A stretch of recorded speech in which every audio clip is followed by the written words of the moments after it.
Who gets to make what decisions is a challenge with almost every church we coach. Often lead pastors might be frustrated with the results they're seeing, especially if it's a lack of ministry progress, or maybe they just have this sense that they're not winning. But it's rare for senior leaders to be able to diagnose those issues as a symptom of unclear decision rights. At best, lack of clarity around decision rights gets you organizationally stuck, but at worst, it gets your team relationally toxic. So in this video, we'll unpack the 7 ways decisions can be made and how to clarify these decision rights on your team. But before we dive into the video, take a minute to hit the subscribe button below. Our goal is to help pastors grow healthy churches by guiding them through experiences to align vision, strategy, team, and action. We're here to help you get and keep your church unstuck. So make sure you subscribe so you don't miss a video. Before any decision can be made, the team has to first decide how they're going to make the decision. And there's 2 variables to keep in mind. First, how much time do you have to make the decision? How urgent is it?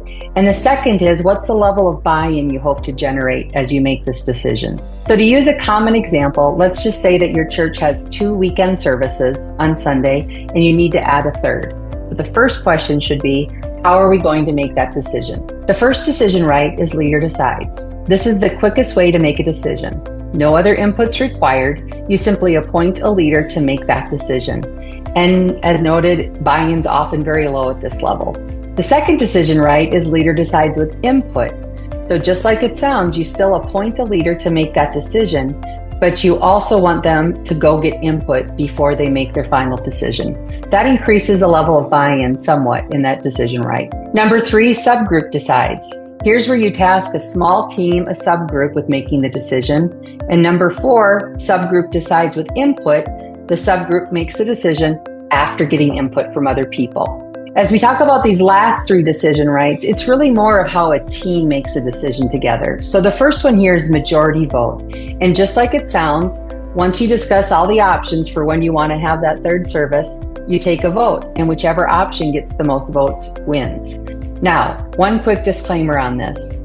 I find majority vote actually produces the lowest level of buy-in. And that's because here at the Unstuck group, we find when things are voted on, it actually causes more disunity than unity. The next one is consensus. And what I mean by consensus is once all the team members have agreed on a decision, or they're neutral, meaning there's no descendants from the decision, but everyone's neutral or positive.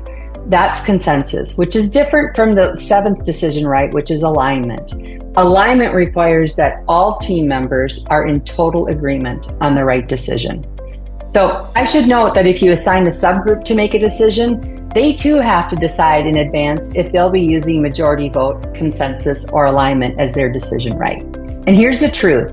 Different types of decisions warrant different types of decision rights.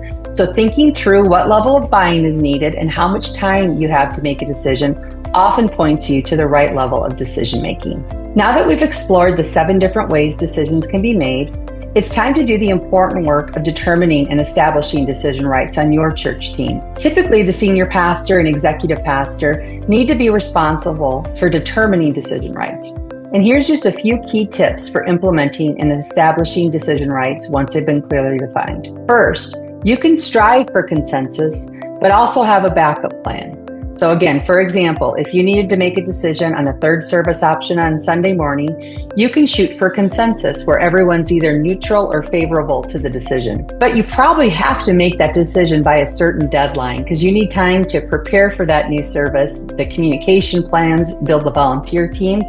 So you might say the backup plan is if we aren't able to come to consensus on this decision by July 31st, we're going to default to leader decides, meaning Paul is going to decide with the input he heard from our team.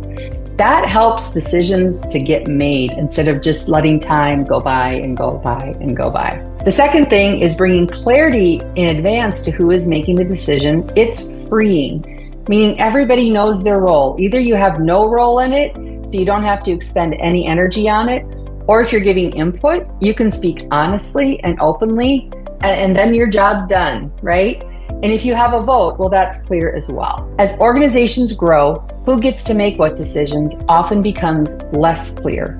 The goal of this decision rights exercise is to introduce a language to your team that they can use to bring clarity to how decisions are made. And as you reflect on the 7 different ways decisions can be made, consider this. First, how would you describe how your team makes decisions today? Do all the decisions rise to the top? Or are you always shooting for alignment where everybody is fully on board with the decision? Second question, what have been the strengths and challenges of your current approach? And lastly, where is decision-making unclear in your organization? After processing those questions, commit to defining and establishing clear decision rights on your team moving forward. Over the last 14 plus years, our team at the Unstuck Group has led over 700 churches through a proven process to help them assess ministry health, to clarify the vision God's given them in the future, and create the team's structure and action plans needed to see it through.